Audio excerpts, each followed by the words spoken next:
Hello friends, welcome to my channel.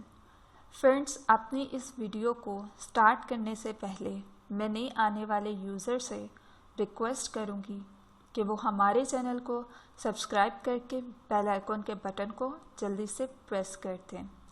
आज की इस वीडियो में मैं आपको बताऊंगी कि आप किस तरह से समोसों को क्रिस्पी रख सकते हैं। बहुत से लोग ये कोशिश करते हैं कि समोसे घर में ही बनाए जाएं, बाहर से बिल्कुल भी ना लाए जाएं, क्योंकि बाहर का ऑयल पता नहीं कौन कौन सा यूज़ होता है।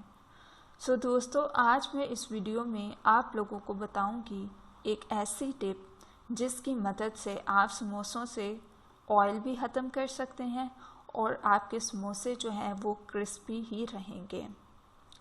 आप लोगों ने करना क्या है, आप लोगों ने बहुत ही सिंपल चीज़ लेनी है जो आपके किचन में मौजूद होगी। उससे आप एक चुटकी लेंगे, वो है बेसन, और उसको आप समोसों पे छिड़क देंगे। एक चुटकी बेसन समोसों पे छिड़केंगे, उससे आपके समोसे भी ऑयल फ्री हो जाएंगे और क्रिस्पी रहेंगे बहुत देर तक।